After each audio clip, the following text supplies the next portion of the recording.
Hey guys, so this week has been pretty warm but also very rainy. So we're actually going to go outside and see the effects of yet another deluge of so much rain all at once on the garden. And also this week, as part of my rotating segment at the end, I'm going to be talking about the plan versus reality. Like, what did I plan for this fall and what did I actually do and how did that turn out? It's like 61 degrees out here, which is 15 Celsius. So it's a little chilly, but it's actually really nice. It's really sunny. And honestly, I think the plants are starting to grow a little faster. The days have been getting longer, so I think there's a little bit more to look at. It's also kind of windy, which is expected around this time of year, but it always seems to mess with my audio, so we'll see how this goes. I've started hardening off my little brassica seedlings for the spring. Bunch of lettuce in here, some cauliflowers and broccolis and cabbages, a couple of beets, some dill. There's like one single chamomile in there that sprouted. And I'll give these guys like maybe another week or so, and then throw them in the garden and see how they do.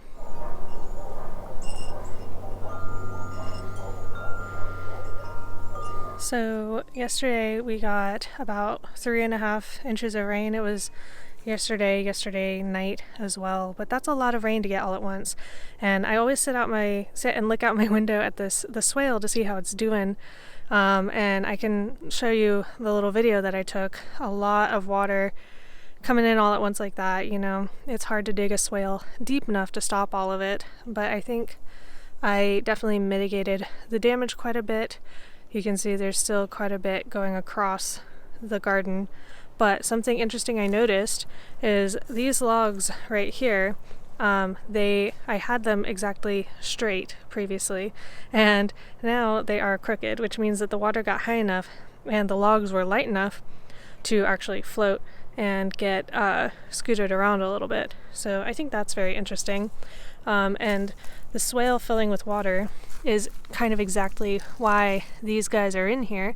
I'm hoping that it'll help them fruit more consistently as the temperature gets to be more of what they're looking for. You can even see this guy is actually upside down because all of these mushrooms are upside down from how they grew. The irises right here on the top side of the swale, I guess it's the downhill side, but it's the hill of the swale. They haven't shown signs of trying to flower yet, which is good. I think ideally they would wait about another month before they really start blooming. That way it'll be past the chance of the flowers just freezing right off of them. My little seedlings do not look super healthy right now. These extra onion starts that I had are barely surviving, but they are surviving. And then 2 of my 3 oreganos look like they've died. These were cuttings that I took from my Greek oregano. And to be fair, this is standing water in here a lot because of the rain and because I'm too lazy to empty it out. But I think it also got kind of cold because I'll show you later, the oregano in the raised bed as well does not look super healthy. Now if we step back though and look at my strawberries, you can see even though they look like there's a lot of dead leaves, like especially this one, the new leaves in the middle, they look great. You know, these strawberries seem to be insanely hard to kill. So these this month will get planted out somewhere. Excitingly, we have little baby heads of Romanesco here. You can see now a little bit better just how pretty that is with the little swirls. Here's another one in the sunlight that has been munched on, it seems, maybe a slug or something. Let's see. Does this one have a head yet? Oh, this one's making a couple of little heads in addition to its main head. All of these little offshoots will be edible. That's really interesting to see. The like cabbages and broccolis and cauliflowers that I have started that I showed you, I'm not entirely sure if the timing is going to be right on those. I think they'll probably be a little late. I'm not really confident that they're actually going to head up for me, but I guess we'll see. Going down the lines and checking all of my onion starts. It looks like the vast majority of them are alive and doing well. I haven't actually found any that are missing or very obviously dead, so that's a really good sign. Right here is a really good example of the way the water flow disrupted the garden. If I look here, you can see this path it took through the mulch, kind of taking stuff with it. And I think that this would not be nearly so much of a problem if I actually just had a lot more plants planted here. Most of the green you see is weeds right now. But yeah, this is still an issue. It's not nearly as bad as it used to be though. Right here next to my Brussels sprouts, this is also, you can kind of see the corpses of the corn. It's right next to the way the corn was. This is one of the onions that one of my best looking onions that I left in place because I wanted it to split and make seeds. This is where it's at currently. It is now 1, 2, 3, 4, 5, 6 little baby onion bulbs, and each of these will definitely grow up and be very likely to make some more seeds for me for next year. We'll see if I actually end up using those. I've been thinking about doing perennial onions. We'll see. Speaking of the Brussels sprouts as a whole, they seem to be, doing all right. It's still getting close to or below freezing sometimes at night, so the flavor on these is still good, but they just continue to be very loose sprouts. Like you can barely tell that should be a closed up Brussels sprout. I actually did get a variety of Brussels sprout from Southern Exposure Seed Exchange this year that I think it'll be better suited for the South, but I'm still not quite sure. There's not a ton of Brussels sprouts that do super well with the hot cold that we get here in the winter, Down here past the Brussels sprouts are a bunch of the onions that I started from seeds that I gathered in my garden. These should be a yellow onion variety, whereas all the ones I got as starts are red onions. And these are doing really well. I think I got the timing pretty much perfect on these. I think I started planting seeds for these as soon as the seeds that I harvested from last year's onions were dried and ready to plant. So that is doing really well. I'm hoping to get some very robust onions from these guys this year. Spinach baby is doing great. I still haven't really harvested from it yet because I'm just, I don't want to stress it out too much. But yeah, this spinach that really struggled to get going is actually starting to look like a real plant these days. And then this whole area here at the front of this row is still tiny fava bean seedlings and dwarf pea seedlings. These guys haven't been doing much, haven't been dying, haven't really been growing. Here's another one right here. That one's a fava bean right there. I keep hoping as it warms up that they'll take off, but I want to throw a bunch more seeds in the ground, even if they don't mature. I just feel like I've done the soil a disservice by letting it be so barren. We can also quickly check in on this newest raised bed. You can see the rain has already washed off a lot of the leaves that I gathered as mulch, but this row of onions here, it's a lot more visible now, I think, than it was last week. They're all still here, still doing pretty well. I just gotta grab some more leaves and mulch over this a little bit heavier. The chives over here have come back with a vengeance. I mean, these guys look so healthy. It's gonna be very dense. I'll be able to harvest quite a bit of chives from this year, I think. Carrots got kind of decimated by the rain because they haven't had any mulch over the top of them. But I probably need to come through here and pull everything that I want to keep and then leave the ones that I'm going to let go to seed. I'm going to choose just one variety to go to seed. I have Auxharts over here and I think Scarlet Nantes over here. I think I like these just slightly better. But I mean, Auxhart, you know, that's the carrot that named my channel. So I feel a little bit of loyalty to it. But while we're here, I want to draw your attention to how far down this is from the edge. The way that I pack these beds with all the dead wood at the bottom definitely leaves a lot of room for settling. So I have to refill these with quite a bit this year to make up for all the settling that happened over the course of the year. And down here is my Greek oregano. You can see it's not dead, but man, did a lot of it have a hard time with the cold. I don't actually remember if I looked at it that hard last week. It might have just been this week that it got cold enough to really hurt it. Yeah, it's not dead, but man, it's struggling. Speaking of chives coming back, these are my garlic chives right here.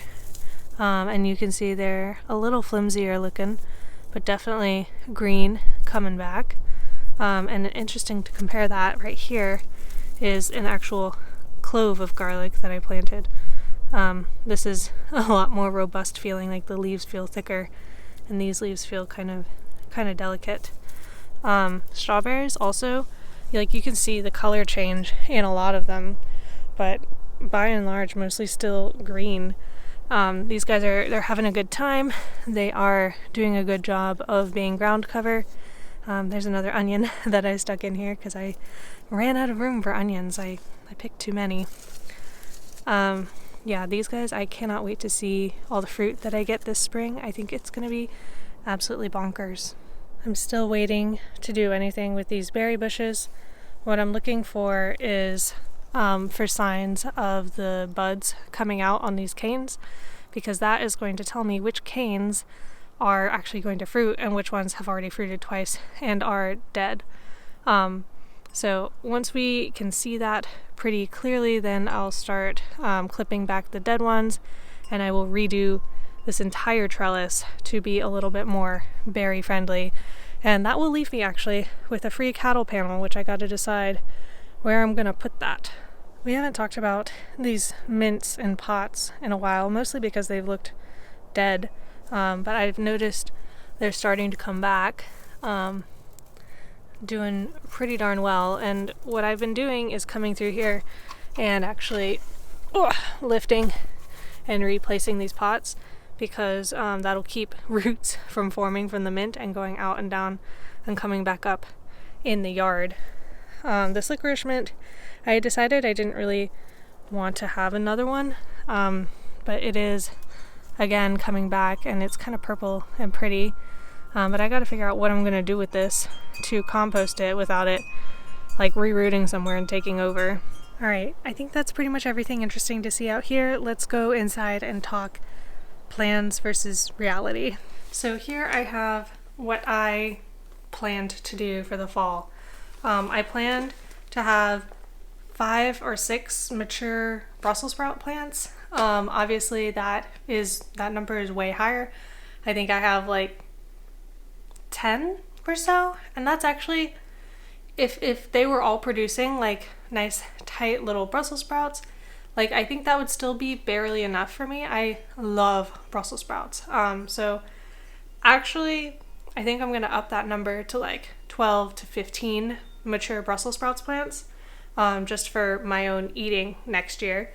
And probably what I'm gonna want to do is try a couple more different varieties and keep trying some until I hit on something that's gonna do a really good job in the hot cold kind of winters that we get here. So I said I wanted same for broccoli, cauliflower, kale, and spinach. I did come up with like 5 or 6 at least for broccoli and cauliflower, although as you guys have seen, I've gotten almost no harvest off of those. The cauliflowers, they were much more susceptible to the cold, so I think next year I might have to group them more than I did this year so I can actually cover them when it gets too cold. I might even put them in a section that stays covered all winter, but that does sound kind of high effort for me, doesn't it? We'll see. The broccolis, you can see the Romanescos today. They're finally starting to head up. They look like they're going to be beautiful, but we'll see. The other broccoli I think I had was a Waltham broccoli, and I had one head from it, and those also, like, generally those plants didn't do super well. Kale, I have just actually the one plant that is here from last winter.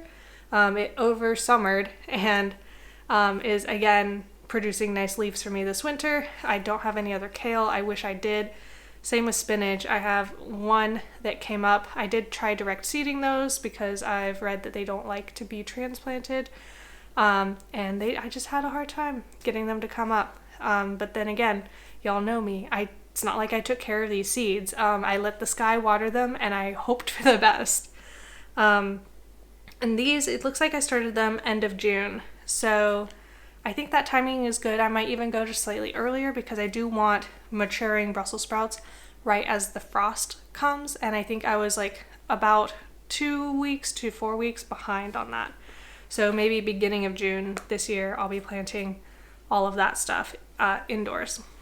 Onions, I said I wanted about 100 starts and to start them as soon as the seeds were ready, which I was talking about earlier. I don't think I had 100 starts from my own seeds. I did, however, order 300 starts from Dixondale Farms, and those are the red onions that y'all see everywhere. The starts that I did get for the onions actually are doing really well. The problem was I just didn't plant enough seeds to start. I think the number of starts I got versus the number of seeds I planted is something like 30% starts to seeds. So not a very good rate. A lot of them germinated and then kind of died. But again, the starts that I have are doing really well, and I think the timing was really good for that. Carrots, I said I would direct sow those in August. That plot of carrots that you see is the best plot of carrots I've had in like 2 or 3 years. So I think we're going to stick with August on that. And I think we're also going to stick with raised beds for the carrots just because they put them higher up. They make it easier for me to kind of take care of because when carrots are sprouting, you actually do have to take care of them, which I don't for most of my plants, which is probably why I've struggled so much with carrots. But yeah, if I put them in a raised bed, I think I'm more likely to look at them and take care of them and water them, especially in the crucial germination phase. And I think August was a good time to get the carrots growing big enough such that when the frost came, they were really hardy through the freezes and also were like becoming a good harvestable size. I might even start them a little earlier, like maybe in July for carrots. We'll start that. I did direct sow some fava beans. It looks like my plan was to do that in August or September. I have not had any harvest of fava beans over the course of the winter. I likely will have some in the spring. I'm planning on putting in more seeds for peas and fava beans very soon, actually. But I haven't had any harvests over the winter, which I don't think is unusual. I think last year when I did this, I did get a few early harvests in the spring from fava beans that had overwintered. But mostly the fava beans and the peas, as I was talking about, are for like kind of keeping the ground covered and potentially getting that head start. But they're also both nitrogen fixers, which is going to prepare the ground really well for all the stuff that is going to feed on that nitrogen over the summer. I had also planned on direct sowing rutabagas and turnips. I did not do that. I did try starting rutabagas in multi-sown cells about the same time as my Brussels sprouts. Maybe it was later, but those, I did not put them in good enough light. They got really leggy, and then when I tried to plant them out, they just kind of flopped over and they were sad. Rutabagas did not work out at all. I don't remember why I didn't try turnips. I think I just got kind of lazy about it. Garlic, direct sow in October or November. I did do that. I think I direct sowed at the end of November, and the garlic is doing beautifully. Garlic is easy. Lettuce, I said I would start that beginning of August. I did do that.